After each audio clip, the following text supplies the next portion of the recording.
We've been saying for the last 2 to 3 months that it would be a poor decision by EA if they were to put 0 AP inside shades and 0 AP one step aheads into the game at golden ticket time, to which EA responded, "Hold my beer." We'll talk about why, and don't worry, I got something for you on the other side of the intro.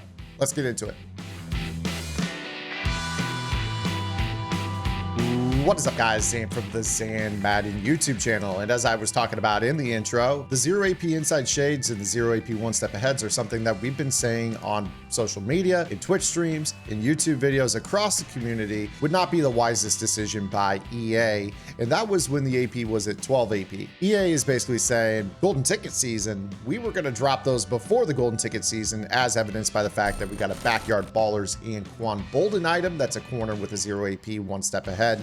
And then they followed that up only a couple days later with the Ultimate Legend Daryl Revis with a 0 AP inside shade. And if you were to go back even a month or two prior to that, they dropped a 1 AP on Patrick Peterson for his route canceling ability. And the trend is definitely headed towards the golden tickets, which are going to drop tomorrow, probably having a 0 AP route canceling ability in one of their buckets, and probably the overall likelihood of 2 0 AP abilities altogether, which means they're probably going to be able to stack a pick artist or some sort of knockout with it, and it costs them absolutely nothing. At the end of the day, what is it in Summer Madden if EA can't incentivize brainless cover zero play? That's okay. I've got something here for you today. We have been countering stuff like this all year long, so we are prepared. Let's get into a concept that I talked to you guys about earlier this year, and it was largely ignored. I'm going to bring back up a route that is really effective at beating one step ahead on the perimeter, which is really good because you're going to get a lot of one-on-one on the outside. And that route is the post corner. The post corner is a double move route that one step ahead does not have an opportunity to cancel, and the locomotion of it is so good that you're going to be able to click on and Y catch it, or sometimes your guy is just going to be able to break open to the corner and get open down the sideline altogether. And this is going to prove really effective against the spinner meta because you guys are going to be able to call some formations that might be able to isolate a wide receiver on the outside and afford you the ability to throw one-on-one throws to them. So let's go ahead and set this up here. I'm going to call just a spread out formation, and I'm going to have Randy Moss split as the solo receiver on the back side. He must be an outside receiver for this to work. Now, what we're going to do here is we are going to set up the spinner meta, where typically players are going to back up their outside corners. Now, out here on the perimeter, I do have a one step ahead, which is what I want to kind of talk about first and foremost. There is a difference between inside shade and one step ahead. Inside shade works inside the numbers. Any route cut that occurs inside the numbers on the field and inside shade will neutralize. If you have somebody that has an inside shade, you can take them outside the numbers and that will turn off their ability. So if you have a route tech, try to get them matched up, motion a guy out from a compression, whatever it takes, audible out to get that matchup out wide where you can win that battle. However, the one step ahead works inside or outside the numbers, which is what I've got going on here with Night Train Lane. So I'm going to be forcing this one-on-one action here with Night Train Lane. And I'm actually, just for the purpose of this particular video, I'm going to go ahead and lay off with the slot corners just for a moment so you can see these interactions here. So what we're going to be utilizing here is the post corner route, which is the up hot route on an outside apprentice or a hot route master to a solo receiver. And we've talked about this before, that the post corner route, the second cut is always open for a click on Y catch. So you could always throw that as a down and outside pass lead, provided that there's not a zone sitting underneath of it, which for most players that run spinner, there's not. Obviously, if they are dropping their slot corners in zone, you're going to have time to set up other deep route combinations. So that's not something that you have to worry about nearly as much. And that's a short side of the field thing. So again, let me set this up. I'm going to run baseline spinner with a backed off one step. Again, I'm going to keep the pass rush just chilling here for a moment. And I'm going to show you guys Randy Moss on the post corner route. So once again, I'm going to go ahead and wait for this second cut.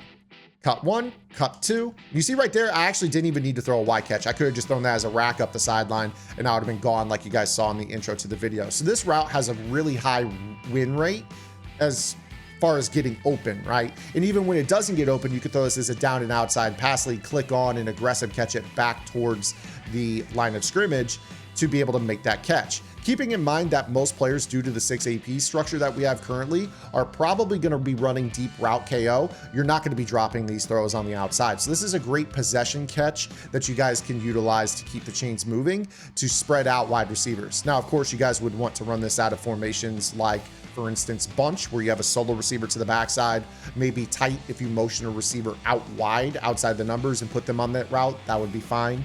Or you might want to find a formation that you can audible into that gets a split out solo wide receiver. So that's a really, really good way for you guys to neutralize the one step ahead. But I've got another one for you. I want to make sure that you guys are still utilizing running back wheels. Running back wheels are one of the best routes for beating man-to-man. EA patched this into the game, I want to say back in like January, might have even been December of last year. And this is something that you absolutely should be using if you guys get a safety manned up on a running back. So right here, I've got Night Train Lane on a running back, and I've got Aaron Donald, who's not the fastest guy in the world by any stretch of the imagination. I think he's only 93 speed. And I'm going to show you guys exactly what I'm talking about. In fact, right here, I'm just going to go ahead and put him on a wheel route. And I want you to watch. I'm actually going to take that purple zone out of the way so you can just see what it looks like.